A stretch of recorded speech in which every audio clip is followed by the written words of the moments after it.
Okay, good morning and welcome to another great Talent Tuesday. My name is Taylor Keene. I am the Business Relations Coordinator here at the Chamber. I will be hosting Talent Tuesday today as we go over affordable home ownership and how it's possible in Colorado. So before we jump in, I wanted to go ahead and introduce our sponsors. So Plant Moran is our sponsor for Talent Tuesday, and without them, we wouldn't be able to put this on. So I just tell you a little bit about them here. So Plant Moran is among the nation's largest accounting, tax, consulting, and wealth management firms and provides a full line of services to organizations in the following industries: manufacturing and distribution, financial services, service, healthcare, private equity, public sector, real estate, construction, and energy. This year, they are proudly celebrating 100 years of business. Plant Moran has a staff of more than 3,300 professionals throughout the United States. They also have international offices in China, India, Japan, and Mexico. In Colorado, Plant Moran has served its Colorado clients for more than 40 years with offices in Broomfield, Denver, and Fort Collins. And they have been recognized by a number of organizations, including Fortune magazine as one of the country's best places to work. And you can find more information about Plant Moran at plantmoran.com if you're interested. And now, as we jump in, I would like to go ahead and introduce you a little bit to our presenter. Tiana Patterson is here with us today to present, and she is the Vice President of Social Impact and Wealth Equity for Elevation Community Land Trust, where she cultivates and oversees the creation and implementation of community engagement and partnership strategies before, during, and after project development. She also ensures that all aspects of the home sales process, from initial community engagement throughout home buying through post-purchase support, align with their mission, values, and goals. She is also responsible for legal and compliance issues related to homeowners.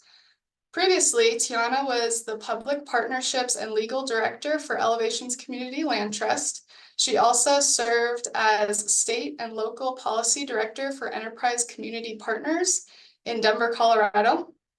She worked on affordable housing issues at the federal, state, and local levels. And in that role, Tiana drafted and successfully advocated for the passage of an update to the Residential Tenants Health and Safety Act, signed into law May 2019. This update was a comprehensive overhaul of housing quality standards for rental housing throughout Colorado. And in 2019, Tiana was named one of the rising stars in housing by Denverite magazine. After graduating from law school, Tiana was selected for postgraduate legal fellowship in Washington, D.C., where she worked on matters related to healthcare access and healthcare disparities on Capitol Hill. Tiana worked on amicus briefs submitted by the Supreme Court on reproductive justice and freedom, and she trained college-age students on effectively advocating for elected officials and engaging in the political process. So with that, I would like to go ahead and turn it over to Tiana, and let's see, I will stop sharing here, so take it away. Thanks, Taylor. Sometimes I forget how long my bio is, so I really appreciate you powering through the entire thing. But like Taylor said, I am really happy to be here to talk with everyone and to tell you a little bit about how Elevation works, what we do, and maybe how you all as business leaders, business owners, can work with Elevation to bring affordable homeownership to your community. So with that, I will start. So first, when I talk about Elevation, it is always really important to kind of level set. So the way that we're able to bring affordable homeownership to Colorado is through the Community Land Trust model, which we also call a CLT. So the origins of the CLT model is that it was started in the 1960s by a group of Black farmers It was an initiative that was the result of an effort among those farmers and those activists to increase membership and participation in voting.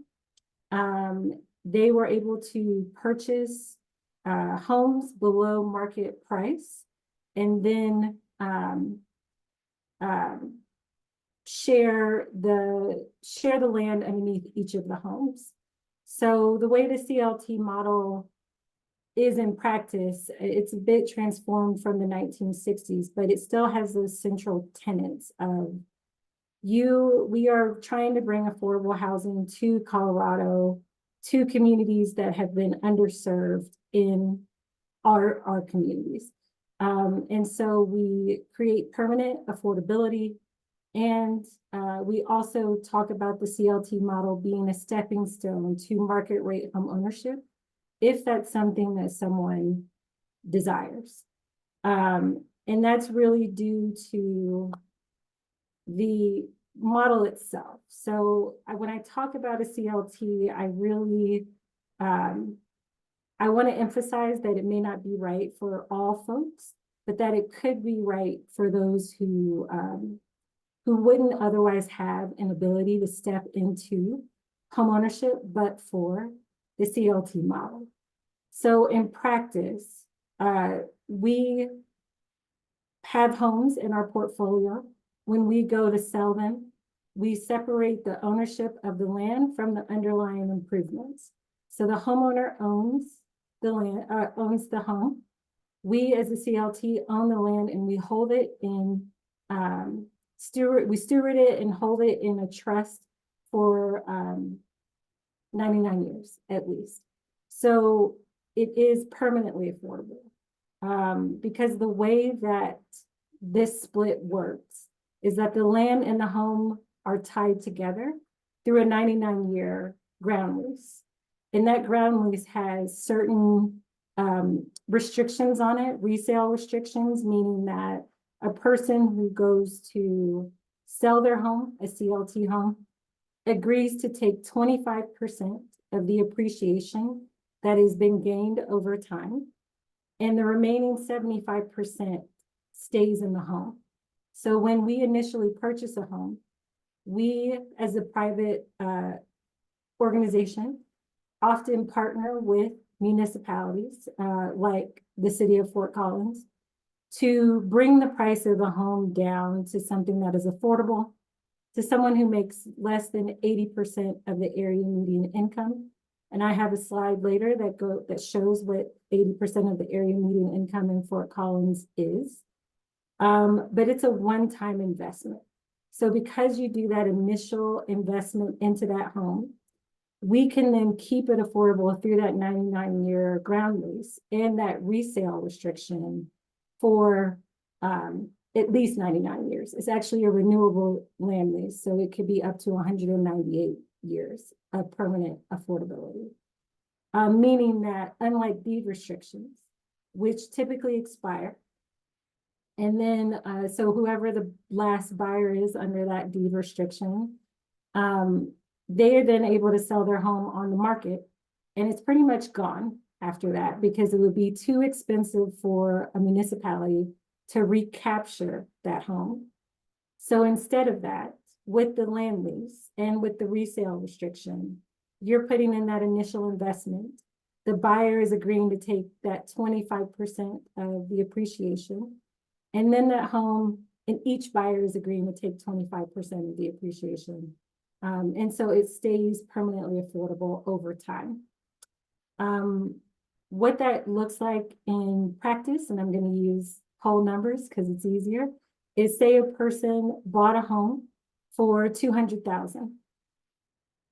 They go to sell it in 5 years. We do an appraisal when they purchase it. We do an appraisal when they tell us they want to sell it. Say it has appreciated by $100,000 over those 5 years. That person is able to take 25% of that 100,000, so 25,000. And we would tell them, okay, you can sell your home for $225,000, meaning they are able to capture that 25%. Now, the example that I'm giving you is very, very simplified. We actually do have a lot of other factors. I would say that 225 is more of a baseline of what someone could expect their resale price to be.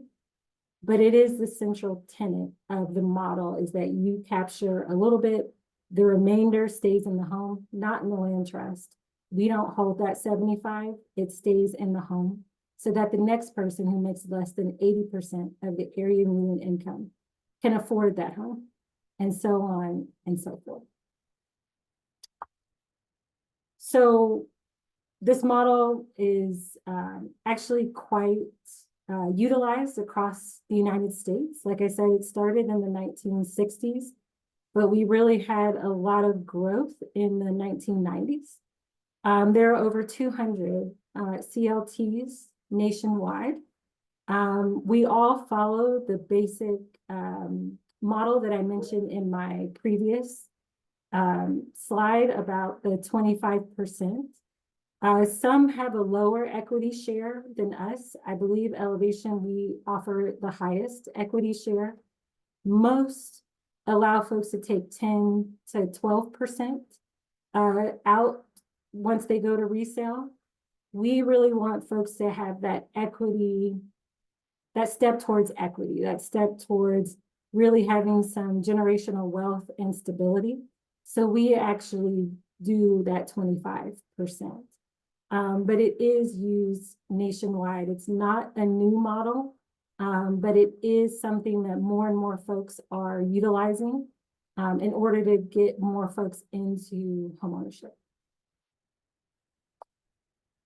So who is ECLT, right? So Elevation was created in 2016.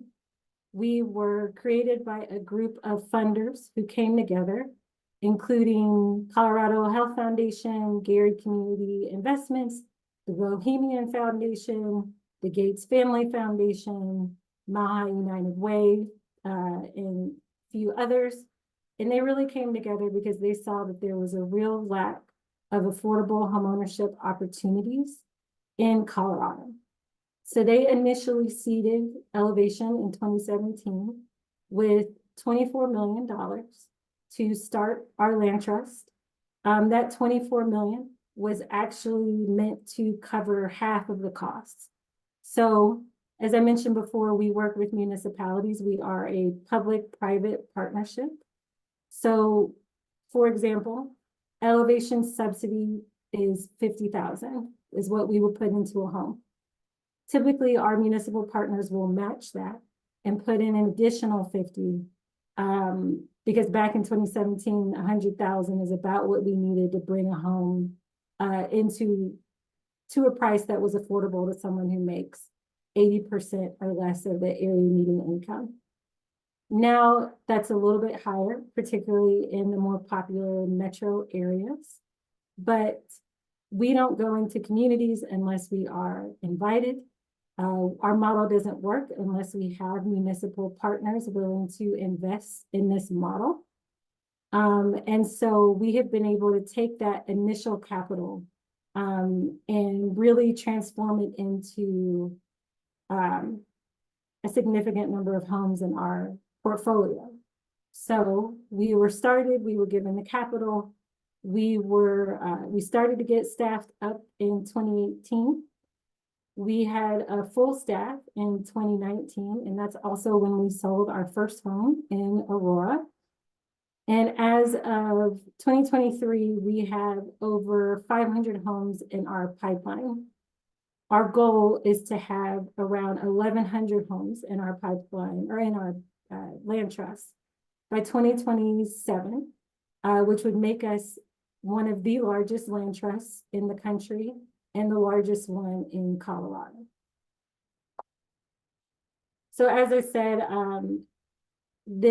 I talked a little bit about our founding. I really also want to showcase our mission statement, and what we really believe is that we partner with communities to create equitable opportunity for families through the CLT model. And that's really kind of the easiest way to think about Elevation and what we do and why we do it. And so as I mentioned in the previous slide, we have about 500 homes in our pipeline. I also wanted to highlight who we have as homeowners, which is about 60% of them self-identify as households of color. We have about, we serve about the 76% area median income. So even though our cap is 80, we're actually price our homes lower to actually get into the 70 to 75% AMI. We have around 200 and I'd say as of today, probably 240 homeowners. And our average home price in 2023 was $261,000. So I believe the average home price in Fort Collins is around $560,000. So this is something that can really help folks access homeownership who otherwise would not be able to. So one of the ways that we provide homeownership opportunity is through scattered sites. It's what we call our scattered sites. Those are homes that we will possibly buy on the market or work directly with the city of Fort Collins. For example, we were able to purchase 44 homes from them, or from the Housing Authority, I should say, from Housing Catalyst. They were looking to offload some of their older housing stock. We purchased it at quite a discount. These were formerly Section 8 homes. We remodeled them and we are selling them. We don't have any for sale right now. We actually sold them all, but there are still 20 more of these homes coming in Fort Collins. And they are, townhomes, single family homes. There are historic properties, duplexes, triplexes. They're located in Old Town and very near I'm trying to remember the municipal buildings in downtown Fort Collins. So that's where a lot of them are concentrated, but we have even more coming online. So even though we're all sold out right now, we have more coming this summer, and I'm really excited to be able to keep offering those homeownership opportunities in Fort Collins. A project that we have right now that's for sale as we speak is called Bird Whistle. It is 54 2- and 3-bedroom townhomes in Fort Collins. It is near Lady, I always butcher this, but it's literally like Lady Moon Drive. What is that? Does that sound like something to someone? Or like it's in Southwest Fort Collins. So it's in a really beautiful area, high opportunity. I believe the homes that surround this development are in the $800s to $1 million ranges. It is near a dog park, I believe there's 2 elementary schools. There is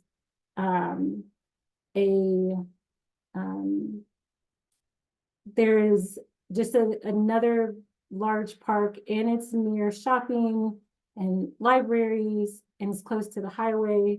So it's really, really high opportunity area. And so the 2 bedrooms are $255,000. The 3 bedrooms are $290,000. The pictures that you see are of the actual development. These are what these townhomes look like. They are being built in phases right now. We have 10 for sale at this moment. There will be an additional 10 in the next couple of months, and then it will keep going probably until August or September. And then we will have all 54. I do encourage folks to go ahead and drive by if it's something on your way, so you can see what these homes look like. You can also buy homes that are under construction right now.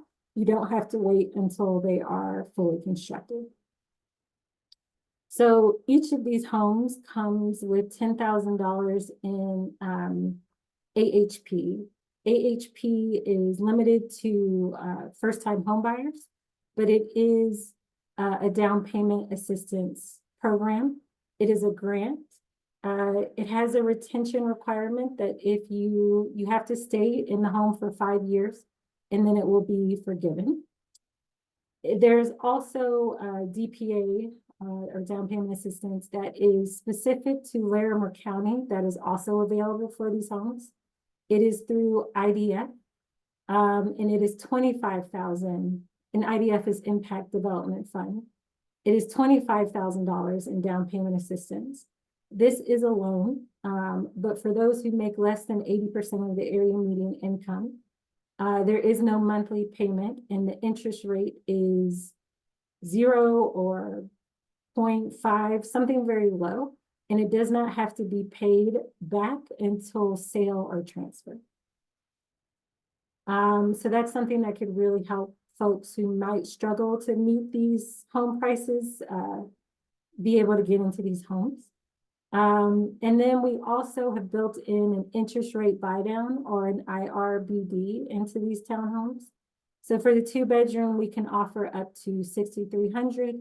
For the 3-bedroom, up to $7,200. Those are what Elevation can offer. Of course, buyers can come with additional funds to help buy down their rate if that's something they want to do. But we do recognize that the interest rate environment has been very difficult for many people in being able to afford a home, even one as affordably priced as ours are. So we did want to offer that incentive to folks who are looking to purchase one of our homes.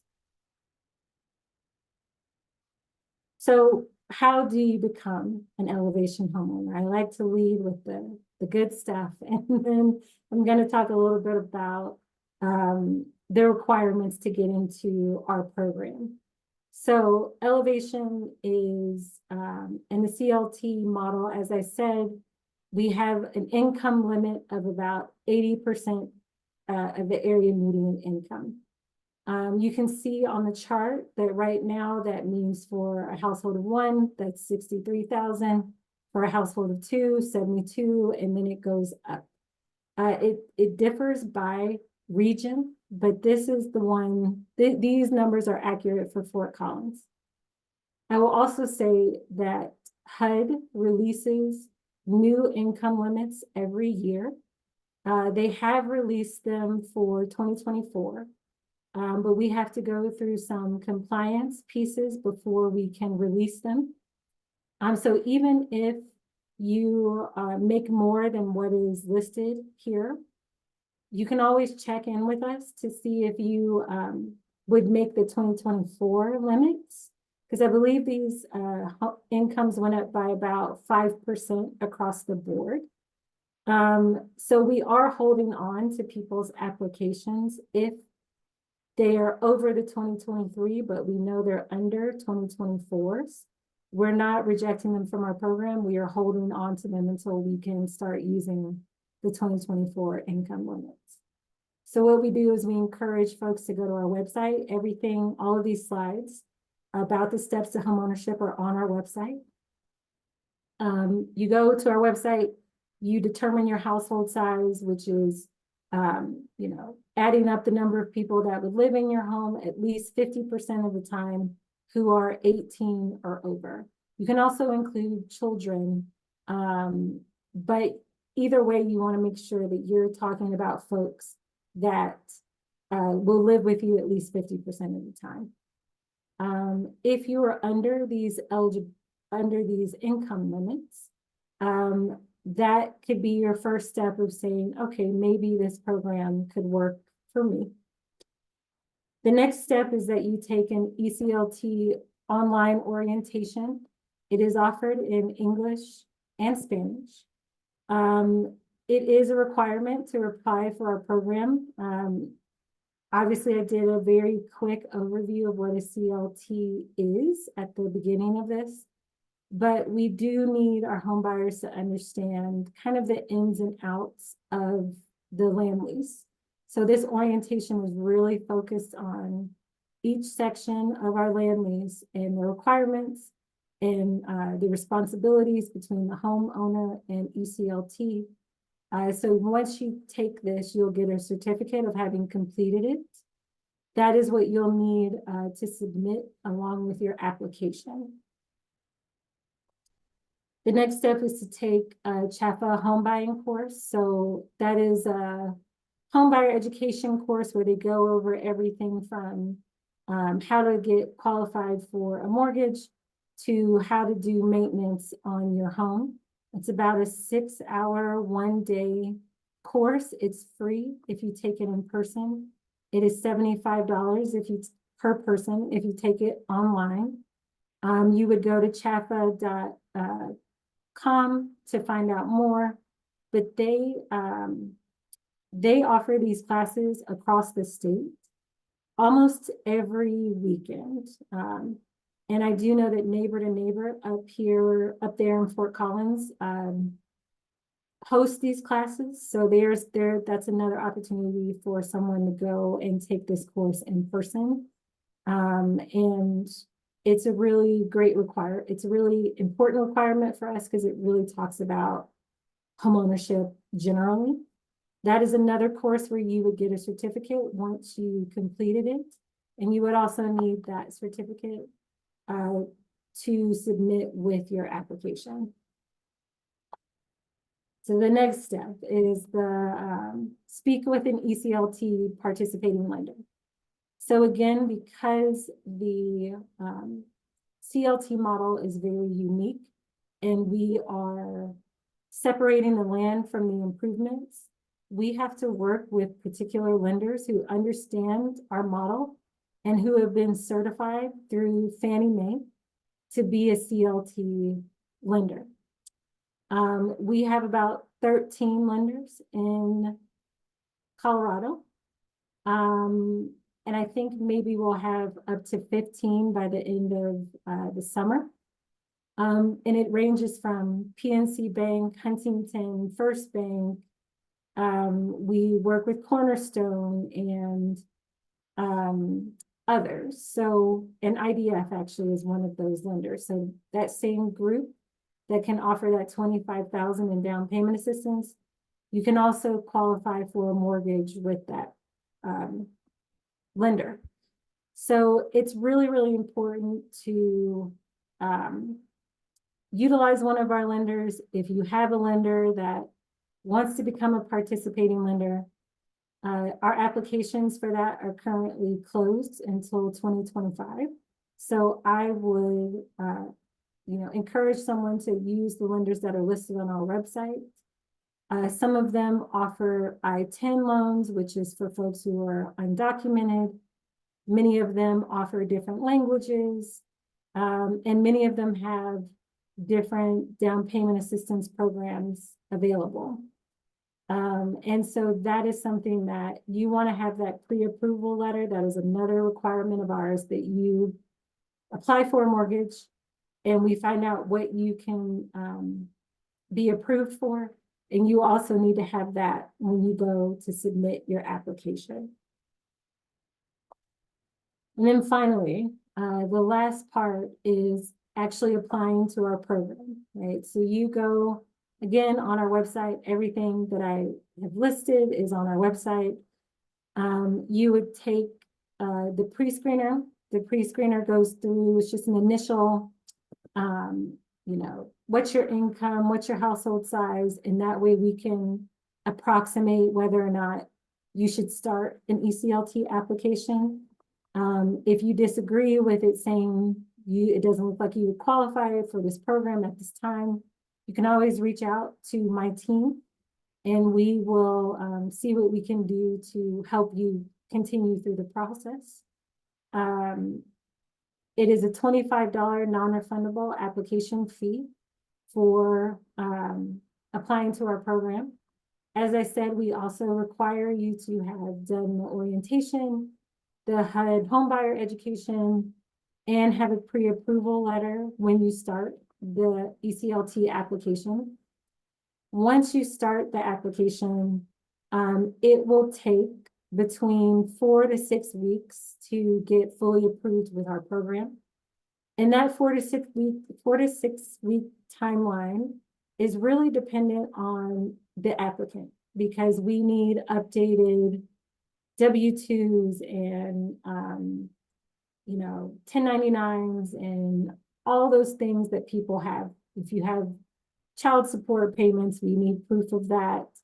And that should be the things that you already gathered when you were applying for a mortgage. ECLT asks for the same things that your mortgage lender is going to ask for. And so that's why it's a good idea to go ahead and apply at the same time. I mean, get an approval at the same time you start the application, because then you would have already had all those documents that you need to have available to upload to complete your application. So once you are fully approved with us, you get a letter saying, congratulations, you're fully approved with Elevation. You would get added to our wait list. The wait list, because I've gotten this question a lot, is it's not really a list where the number of people ahead of you you're all waiting for a home. It's actually more of a list of people who are waiting for a home that fits their needs. We have, I think, around 20 to 25 homes for sale right now. And when we do surveys of our wait list, folks are like, well, I'd like a 4-bedroom, or I want something with 2.5 baths. So even if you join the wait list now, it doesn't mean that you'll have to wait for a long time to find a home that suits you. It's just about you're more waiting for a home that works for you. And that is something that we really strive to try to meet what people want. That's why we offer so many different home types. And it's just a really advantageous way to be on the wait list. It's better to be on the wait list rather than waiting for a home to come online and then starting the application. Because once you're on the wait list, you'll get the list of homes as they get listed on the MLS first. And then other folks who have to complete the application will have to hope and wait that that home stays there while they finish their application, as opposed to if you're already on the wait list and you qualify for the home, meaning you have a pre-approval letter that says you can purchase a home at that price, you can jump on it before other folks off the street. So with that, that's really Elevation. It's who we are. It's a little bit about how we work, and I'm really glad I got to talk a little bit about this. I'm always available to answer questions, or if someone would like me to do a similar presentation to their employees or any other homeownership advocacy groups or anything like that, I'm available for that as well. Our contact information is up on the screen. I'll leave that up there for a second before I stop sharing my screen. But yeah, this is Elevation. So if anyone has any questions, please let me know. Yes. Yeah, I was going to ask, obviously, you said you guys have about 20 properties coming up or in process. How hard is it for you guys to secure another space for land to build out? Like, what's that process look like, and how open has Fort Collins or the neighboring metros kind of been? Like, and can we help as citizens if it is kind of difficult, right? Yeah, great question. So those partnerships with municipalities that I mentioned earlier are really how we've been able to get some really amazing developments. So Bird Whistle came through the City of Fort Collins land banking program. They sold that land at a very, very reduced cost to a mission-driven developer. And then they identified us as the ones who would be selling the homes. So I think partnerships like that are the ones that we want to pursue the most. We don't really like to hold land. We're not a we're not a land bank, we're a CLT. So our ideal is to not be holding on to land for too long, but to really come in as the end buyer for a development that's going to happen. And it wouldn't be affordable but for elevation coming in and selling them. So that's why the Section 8 purchase was a great opportunity for us. That's why Bird Whistle was a great opportunity for us, is that we didn't come in and try to hold that land. It was really the developer and the city working together to determine what those homes would look like, who we're trying to serve, where they're located. And we all work together to make those homes affordable. Thank you. I have a question for you. So as far as the construction of the homes, do you have a specific builder that you partner with? Not really. I mean, we're open to, we've had developers come to us and say, I want to develop this. Would you be interested in partnering with us? That's usually our ideal.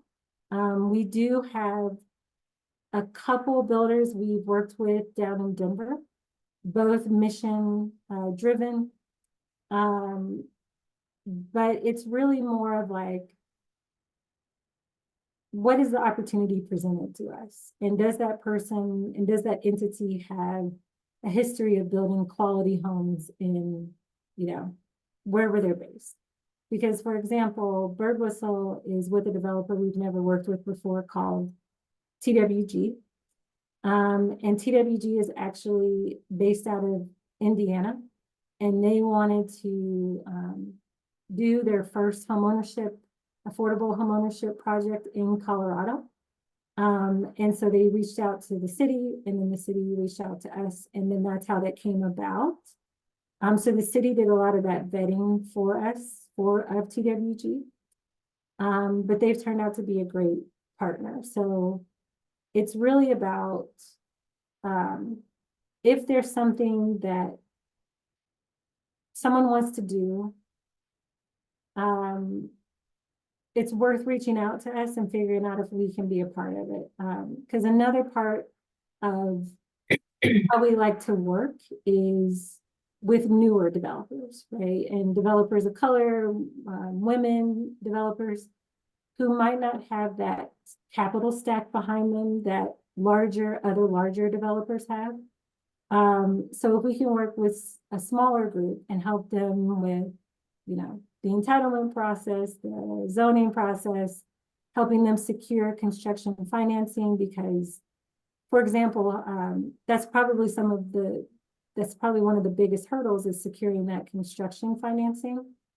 And if they have us coming in saying that we're going to buy all of these units once they're constructed, that is how a bank would be willing to work with a newer developer, lesser known, doesn't have that capital stack behind them, because we are coming in and guaranteeing that all of those homes will be sold upon completion. And that is something that we've done a few times down in Denver in particular. And it's been really, really great watching these newer developers be able to get a foothold in and start building affordable homes. Yeah. Yes. Are you talking to me? Sorry. Yeah. I don't know why my camera's not on, but sorry. So if I'm understanding this correctly, say you had the example of the townhomes in Fort Collins at $225,000.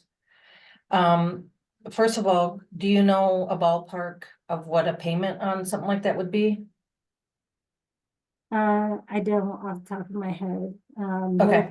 I think it's around 17 to 18 for the 255.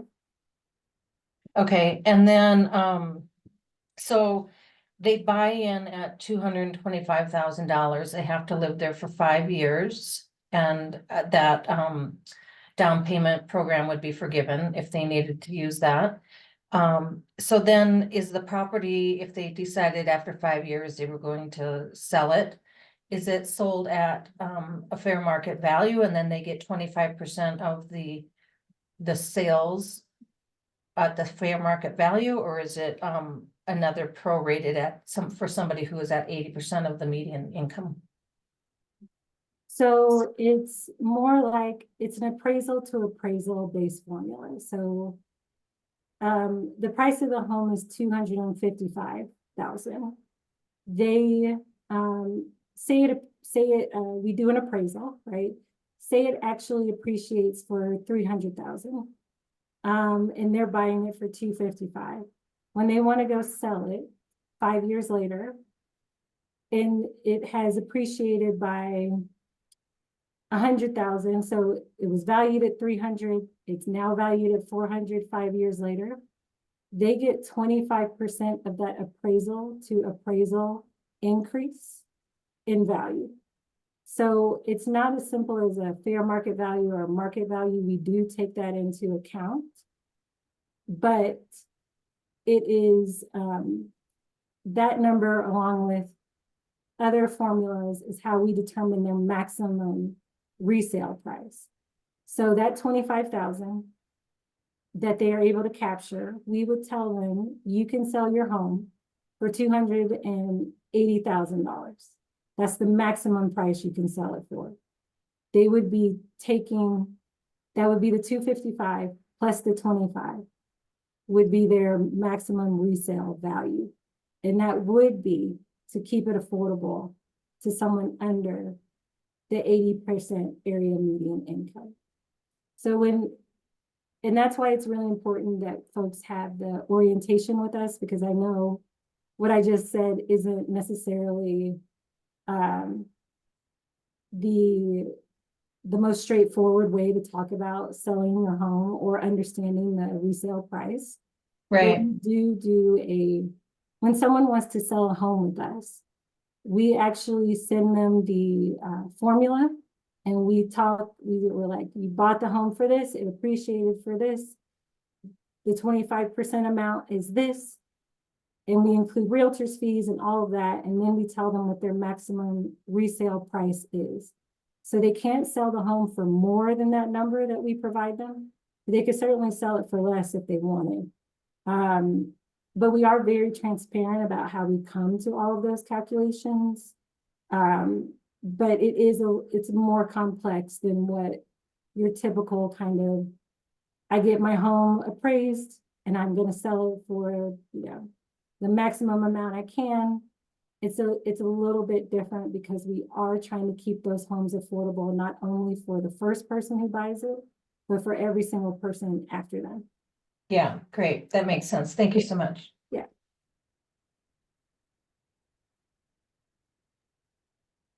Do we have any other questions?